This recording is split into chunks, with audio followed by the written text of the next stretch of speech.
Hello there. Good morning. Welcome to another edition of Knox to Nuggets. My name is Oluwayomi Ute, and it's such a joy to come your way this beautiful Monday morning.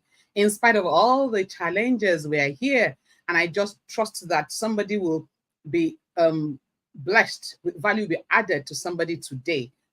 Yes, it's still Knox to Nuggets. We are coming in about an hour behind schedule. However, I know that this edition will bless you.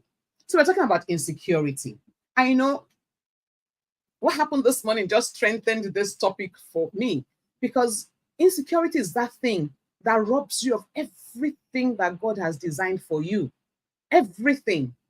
Insecurity is that one thing that it is you fighting yourself. And it's so easy to be in that space. So easy that you probably forget who you really are. And that's why today I want you to honestly take it seriously and do a self-appraisal, do a self-check, do a systemic overview of yourself and your activities, and just ask yourself, am I dealing with insecurity? How secure am I in this space and in this assignment that God has given to me? Insecurity, what exactly is it? It's nothing but uncertainty or anxiety about yourself. When you're insecure, you are uncertain about yourself. You're uncertain about who you truly are, if you're doing the right things. There's so much of anxiety all around you. Of course, with insecurity comes lack of confidence. You are not sure of anything. And of course, when you're in that state, guess what? You are open to danger. You are open to fear. Of course, you are open to threats. That's what insecurity is, and that's what it's all about. And I said the Jeroboam story, and you wonder, insecurity, why am I talking about Jeroboam? I will explain to you. And in this edition, of course, I'll be brief today and probably look for another time to come up and do a full blow, or we just take it in series. A few things are changing in schedules, and so we will see how best we can put it and ensure that we keep giving out the best on Knox to Nuggets. Knox to Nuggets is all about giving you the best and bringing your best out of you. The truth is this, that all that you need to be who God wants you to be is in you. Discovering it, developing it, and deploying it is all that you need. You don't need anything external. It's in you. What the external does, it helps builds you up, it sharpens you, it equips you further to be that thing that you are meant to be. And so one of the problems insecurity causes is that it takes your eyes off you to somebody else. You keep wishing you were, you keep wishing you talk like somebody, you keep wishing you married somebody, you keep wishing you work in some place, you keep feeling inadequate about yourself. So everybody looks better than you. Everybody speaks better than you. Everybody acts better than you. Everybody is everything you want apart from you. That's the result of insecurity. But let's talk about Jeroboam. As I talk about insecurity, a lot of people came to mind. But the person I want us to talk about today is Jeroboam. Now, who is Jeroboam? Bible students know. But in case you are not, no hard feelings. Even if you're not a Christian, grab the Bible and read the story. It will add value to you, trust me. So if you go to 1 Kings chapter 11, you see the story of Jeroboam there. Jeroboam was that loyal, effective person around Solomon. Why do I say so? If you look at verse 26, it says, even Jeroboam lifted up his hand against the king. That means of all people, not you. That tells me amount of confidence that was in Jeroboam, that was put on him by Solomon, by Rehoboam the king. Now, what had happened? So in the history of Israel, we had David, from David to Solomon, from Solomon to Rehoboam. And it was at the time of Rehoboam that Jeroboam also came on. Jeroboam was working for Rehoboam. Jeroboam was one of the strong men, strong warriors of Rehoboam. Jeroboam was one of the strong defenses of Rehoboam. Rehoboam definitely relied to a large extent on Jeroboam. But Bible says, and even he, so in spite of all the trust that was put on him, he lifted up his hand against the king. We say, but why did he do it? It was actually engineered by God. God has said to Rehoboam, I'm going to take the kingdom from you. But Jeroboam, is him we're talking about. It was that child, that man, that warrior around Rehoboam who went on an assignment and met the prophet. Understand, it was not his creation. He did not go looking for the prophet. The prophet came to him and said to him, God has said, I'm going to tear the kingdom away from your master and give you two. Okay? So you are going to be in charge. So no, Jeroboam was actually in the life of, am I mixing it up? It was actually in the life of Solomon. Yes. But he rebelled in the time of Rehoboam. So yes, it was in the life of Solomon. It was working with Solomon. It was a warrior under Solomon. Solomon came after David. Yes, that's it. So he went on an errand for Solomon one day, and a prophet met him and said, Jeroboam, God has said he's going to tear off the kingdom from your master. He's going to give you 10 of those cities and leave 2 with your master. Jeroboam heard it and fled. So it was from God. It wasn't something he sought for. It wasn't getting power drunk. It wasn't that he was getting big in himself and now felt, yes, this is me. No, it was actually called of God, literally, for this assignment. Long story cut short, Solomon died, Rehoboam became the king, and Jeroboam came back to Israel and came to meet Rehoboam and said, Rehoboam, we're here now. We want to serve you. But what's it going to be? And Rehoboam went to the elders and asked them for counsel. And they said, treat them well and they will submit to you. That's a lesson for another day for leaders. Treat those who are working with you well if you want them to submit to you. We'll come one of these days to talk about that story. But then his friend said, what is it? Tell them you will deal with them. And he said that to them. He said, I'm going to deal with you. My father's little finger, my little finger will be bigger than your father's fattest. I'm going to deal with you so strongly, people will be wondering what has happened. Okay.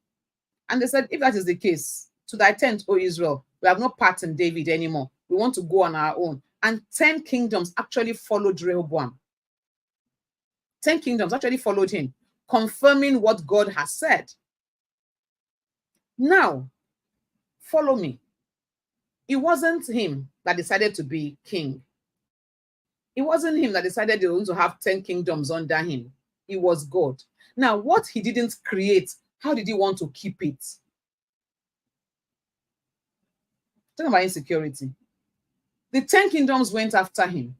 And then Jeroboam said, if these people still go to worship God, the same God that gave him this position, if they go to worship him, they will depart from me. So let me make them idols and tell them this is now your God. And he did that. Why did it turn into idolatry? Fear of the kingdoms being taken from him. Ladies and gentlemen, how do you plan to sustain what you did not create? And that was all. He got afraid. He lost confidence in his ability to keep the kingdom, the 10 kingdoms that have come to him. He was afraid they would go back to Rehoboam. He was afraid he would lose authority. He was afraid he would lose significance. That fear drove him into a... And from that moment on, it began to tumble downwards. And his case was so bad that every time they talk about kings that did bad in the life of Israel, his name was a reference point. Just as the same way David was a reference point for good, Jeroboam was a reference point for evil. He was a guy called by God. appointed by God, equipped by God, made by God, how then did it become the exact opposite of everything God would want? Insecurity.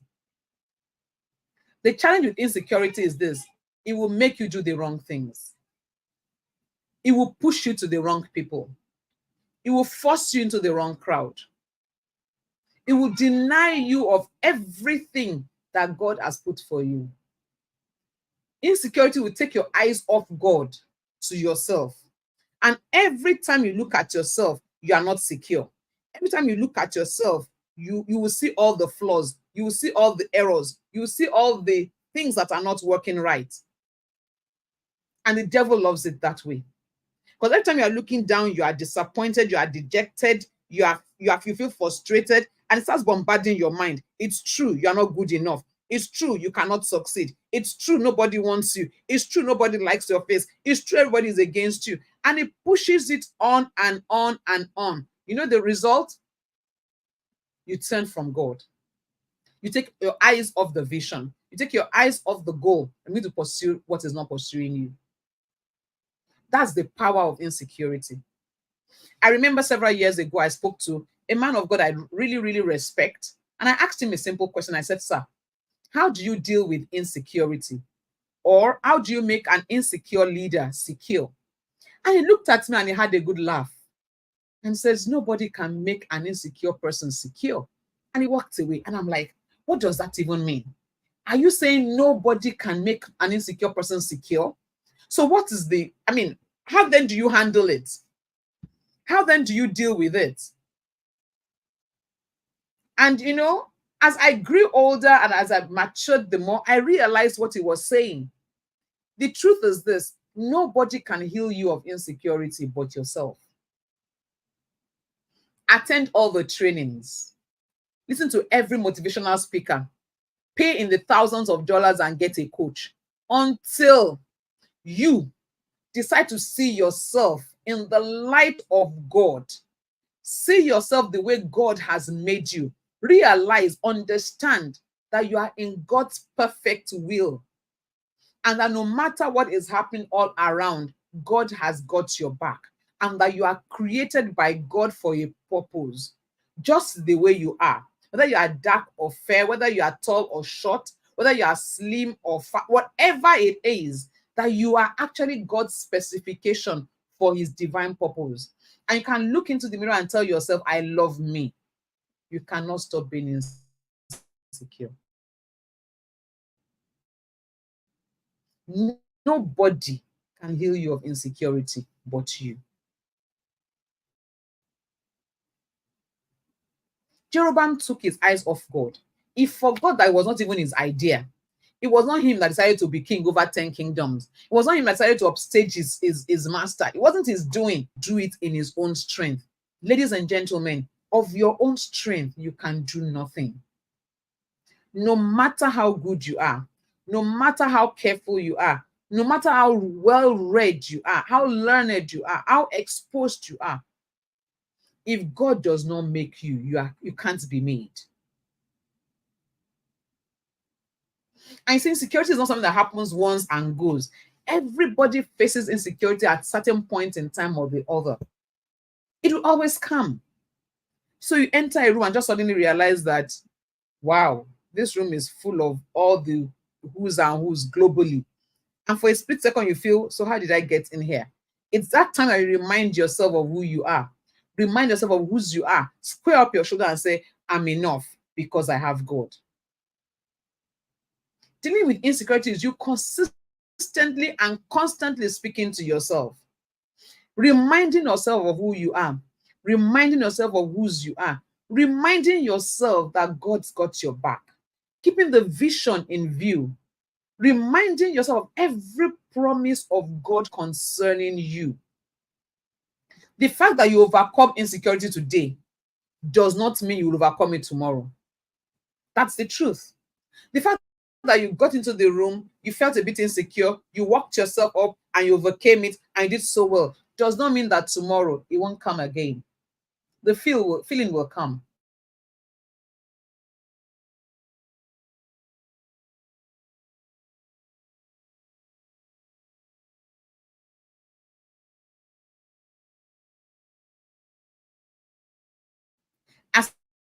spoke to a general sometime back on a new assignment. Sorry about that. A call came in and disrupted it. So every time I take on a new assignment, I remind myself of who I am. So every time.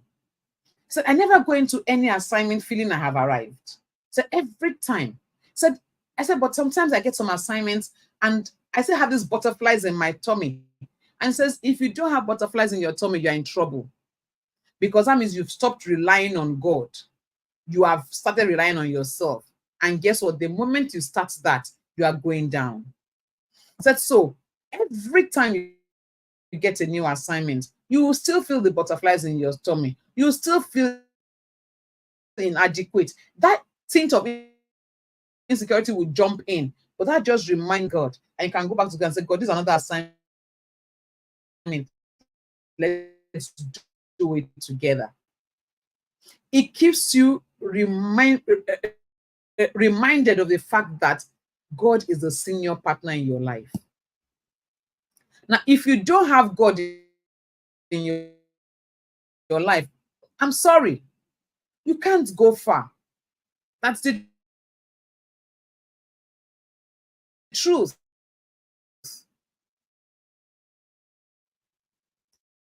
You need him because you cannot do it on your own, no matter how much you try. Jeroboam tried it. It's doing every that king did so bad, like Jeroboam. And that became a reference point for evil, all because he was insecure. That was all. It was this insecurity that triggered everything. His running to idolatry was a function of insecurity. I don't know why I've come to you this month, beginning of a beautiful month of August, the month of restoration, to challenge you. Stay focused on God. Let God be all that your eyes are on, not man, not wealth, not past successes. No, they can't help you. Thank God for the past successes. Beautiful. I celebrate it, but that's just how far it goes. Thank God for the connections all around you. Awesome, but that's just how far it goes. The one connection you need today is God. The one connection you need to hold on to permanently is God. The one connection you want to stay hooked up to is God. So every time you get into a new room, every time you get into another assignment, you remind yourself of the connect you have with God. And you say, it's God and I, we make a formidable team. Let's go. And guess what? Success is guaranteed. Why? God never fails. Have you failed before? Yes. Will you fail again? No, if you stay hooked on to God. Will you make mistakes? Yes. Mistakes are not failures. No. Failure is when you fall and you refuse to get up. The Bible says a righteous, a good man will fall 7 times, and guess what? He will get up again. As long as you are getting up, you are not a failure. Yes, you fell. Oh, David fell several times. Hey, yet God said, I found a man, David, a man after my own heart. In spite of all his mistakes, all his messes became messages. God will turn your mess into a message. Don't camp around the mess. Don't camp around the challenge. Don't let that challenge define you. Did you make a mistake? Yes. Did you take a wrong turn? Yes. What do you need to do? Go back to God. Pick it up again and get going. Don't let insecurity drive you away from God. I know one thing, nothing about insecurity. People around you can help you fan the flames of insecurity. They are quick to remind you of your past. They are quick to remind you of your failures. Even the way they would look at you, like, is it not you? We know you now. Is it not you that? So people around you can help you fan that insecurity, but you have a right. You owe yourself the duty to put your eyes on God and tell yourself,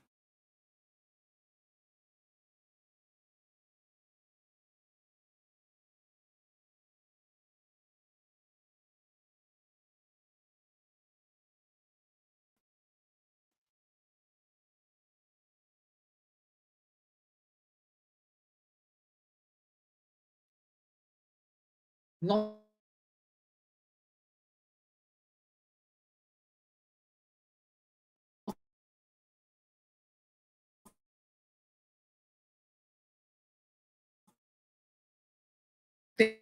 can